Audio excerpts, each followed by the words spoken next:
آزاد کشمیر کی سیر و سیاحت کے لیے آنے والوں کا دورہ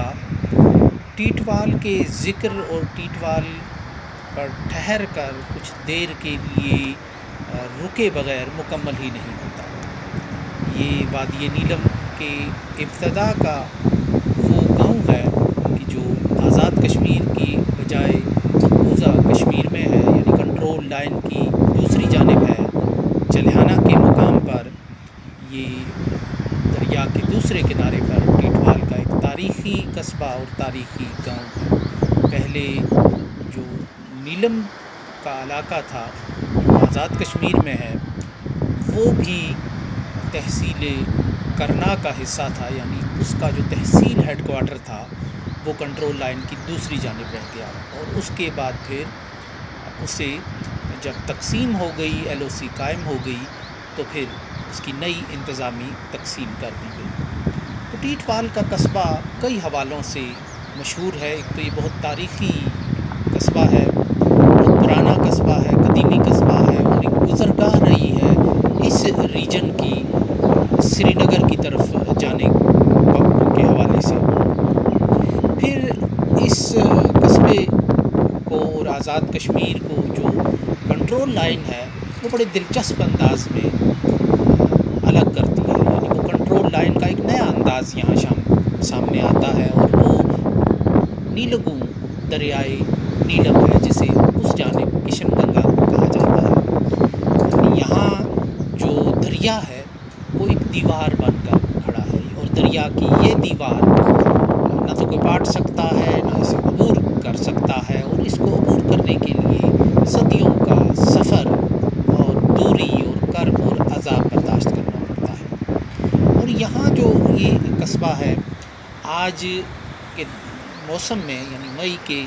موسم میں، یہ سیاحوں کا ایک اچھا خاصا مرکز رہا ہے۔ پہلے یہاں ٹرانسپورٹیشن کا ایک مسئلہ ہوتا تھا، راستوں کی دشوار گزاری کا ایک معاملہ ہوتا تھا، برف باری میں راستے بند ہو جاتے تھے، لیکن اب وہاں بھی انفراسٹرکچر بہتر ہونے کے بعد یہ ایک بڑا سیاحتی مرکز بن گیا ہے۔ لیکن اس موسم میں وہاں آج کوئی رونق چہل پہل نظر نہیں آ رہی، بلکہ سامنے ایک لال قلعے کی ایک دیوار نظر آ رہی ہے، مصنوعی طور پر جو بنائی گئی ہے، اور وہاں بھارت کا ایک نقشہ نظر آ رہا ہے، اور ترنگے کے نیچے کی زمین پر بنایا گیا کہ جس میں یہ خطہ بھی دکھایا گیا ہے، یعنی پوری ریاست جموں و کشمیر کو، جس میں آزاد کشمیر بھی شامل ہے، اس نقشے کا حصہ دکھایا گیا ہے۔ اور یہیں شاردا مندر کا ایک علامتی جو ایک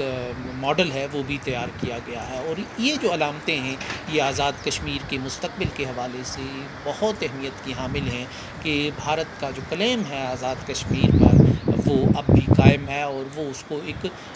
بائی ڈیزائن اس کو آگے بڑھانا چاہتا ہے۔ تو یہ ایک ساری، تو یہاں جو آج کے موسم میں مئی کا پہلا ہفتہ ختم ہونے کو ہے، یہ رونق نظر نہیں آ رہی، سیاحوں کی کوئی حسل بسل نظر نہیں آ رہی، تو اس کی وجہ ایک تو موسم ہے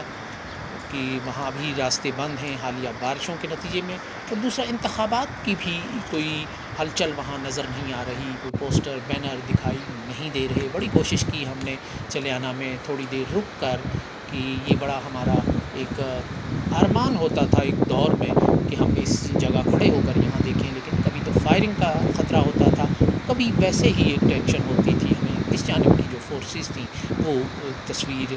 کشی سے منع کرتی تھیں یا کھڑا ہونے سے، تو کیونکہ ایک ٹینشن کا ماحول تھا۔ اب یہاں پکنک سپاٹس بن چکے ہیں، ہوٹل بن چکے ہیں، یہاں رکنا اب لازمی ہو کر رہ گیا ہے، اور یوں یہ ایک جہاں تصادم اور جنگ اپرچونٹیز لے کر آتی ہے، وہیں کانفلکٹ جو ریزولیشن ہوتا ہے اس کے بھی اپنی کچھ اپرچونٹیز ہوتی ہیں۔ تو یہ ایک کراسنگ پوائنٹ بھی ہے، یہاں سے لوگ جب بس سروس کا آغاز ہوا تو دوسری جانب جاتے تھے، وہاں سے ادھر آتے تھے، ایک پورے بیلٹ کو یہ راستہ جو ہے قریب پڑتا تھا، لیکن اب وہ عمل چونکہ رک گیا ہے، اب کبھی کبھار پچھڑے خاندانوں کے لوگ یہاں دریا کے دونوں جانب آ کے ایک دوسرے کے ساتھ دور سے ہاتھ ہلا کر ہیلو ہائی کرتے ہیں، تو یہ اس علاقے کی ایک اہمیت ہے۔ تو جو الیکشن کی گہما گہمی نظر نہیں آ رہی، تو حالانکہ بڑا تگڑا مقابلہ یہاں ہو رہا ہے۔ عمر عبداللہ جو سابق وزیر اعلیٰ ہیں، اور حریت رہنما پروفیسر جو عبدالغنی لون ہیں ان کے بیٹے سجاد لون کے درمیان بڑا ٹف مقابلہ چل رہا ہے لوک سبھا کا، لیکن یہاں لوگوں میں اس طرح کا جوش و خروش نظر نہیں آ رہا۔ اس دفعہ کوئی انتخابات